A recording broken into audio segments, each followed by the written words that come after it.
4, eliminate the proposed development impact fee for non-residential development.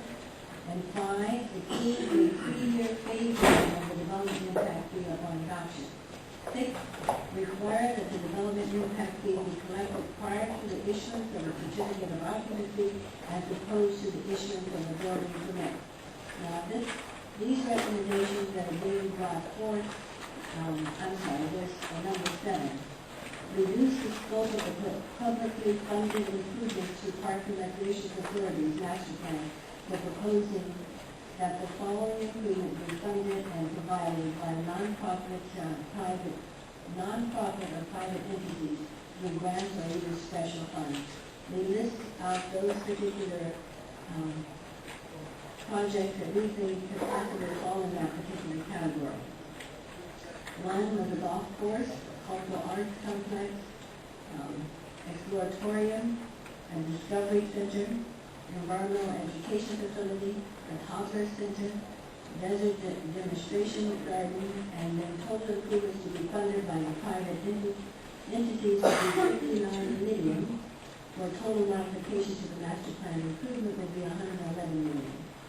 And as you note also, there is a background information that provides you the names of the individuals who attended about the particular stakeholders who had raised concerns during our public hearings. And some of them may be in the audience today who may still choose to speak to this particular issue. But Mr. Solomon, if you have nothing else to add, then I will entertain questions from the council at this time. I'm willing to add. So, is there any questions from the council? I don't have a question, I have a comment. I think that the subcommittee has taken my questions and concerns previously expressed by the council and others, the stakeholders, have adequately captured the concerns and I think has done a remarkable job with regard to the recommendations as well as the carve out. So I'm ready to move forward and adopt the recommendations for the council as presented. Any other questions, or any member of the audience wish to add anything or speak to any issues? Some of the stakeholders are in the audience and certainly registered their concern, but I think that they captured this. And then this is no different. Yes. Then I second the motion.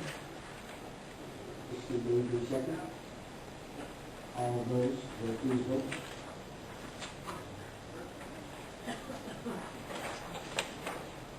Motion carries 5-0.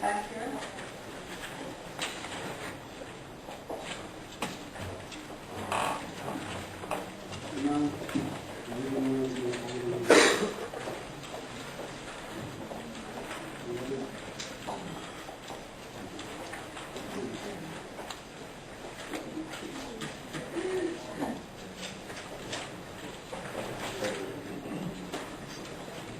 discussion and any necessary action regarding the Centro City Council, City Charter, Task Force finding and recommendation. Councilmember Edmond and Councilmember Stover.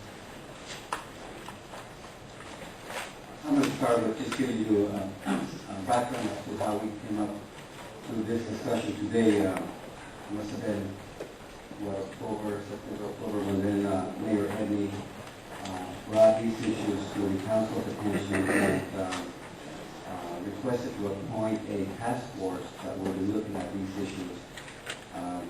Mayor Edney at the time asked each of us to appoint members to the task force. I think that all of us did.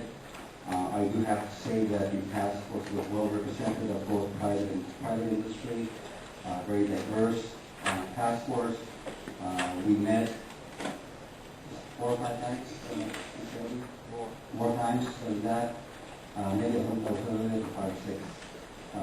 We had a public forum in which was well attended as well, and a lot of public input was provided in regards to these issues. I think that the discussions that we had were open. We did not walk in with any preconceived ideas or notions or agendas. I think that all the members had an opportunity to really express themselves, and we had some dissenting opinions, and we still have some dissenting opinions as it relates to the overall recommendations from the task force. But overall, I want to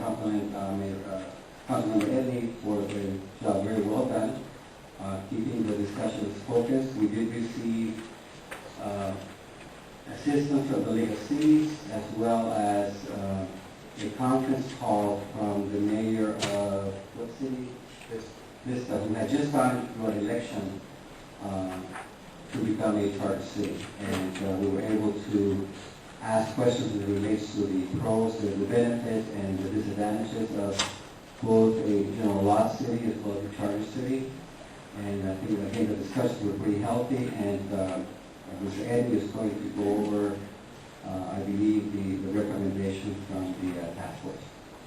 Thank you, Mr. Silva. Let me thank you and members of the committee. I think they worked very hard. The issues, the 4 issues that were asked to be discussed, and I just want to clarify the record. I think I brought up the first 3, and Mrs. Sanders brought up the 4th issue. But the council conceded to look at these. These are governance issues.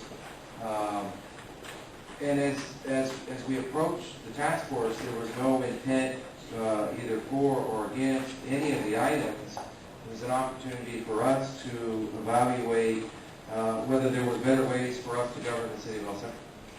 And so what I'm going to do is I'm going to go through the 4 issues that were discussed in a general sense. I'm not going to go too deep into them because I think my council colleagues received somewhere close to 68 or 72 or some tremendous amount of backup material on what went place during the meetings. And then certainly we can ask questions. I want to go through all 4 of them because although they can all be acted individually, there is some connectivity depending on any decision that this council would make. Before I go on, let me just thank the city staff, Ray Connor, who acted as our minute taker and our coordinator and our emailer and our all-around person. And I certainly want to thank the city manager, the finance director, the city attorney, who all participated either continuously or at least partially through the process.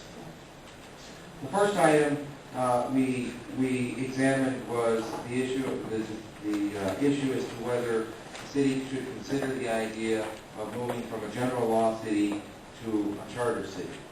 And as your backup material will note, there are 112 charter cities now in California.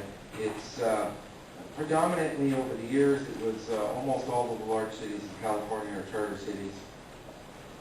And it's something that we see, if you look at the list, I think that's in the back of the material, cities who start to approach the size of the city of Los Angeles, we start to approach 50,000, tend to have this discussion.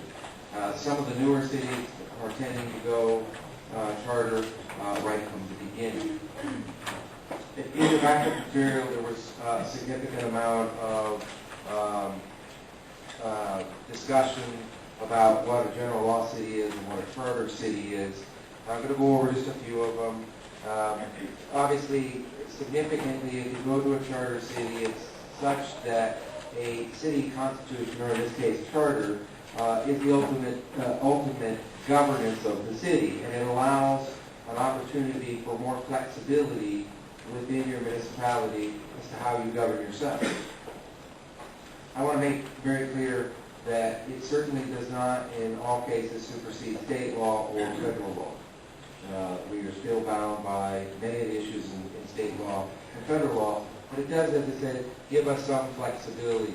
Flexibility can include election code changes, how you establish procedures, what are the requirements for election. It includes the ability to change your ethical standards, your requirements, your conflict of interest, much more flexible in those regards. I bring those up because those are some of the other issues that are associated with it. There's a long list of what are really somewhat minor equations to part of being with the charter city. Significantly, there are 2 issues that come up in regard to this. One being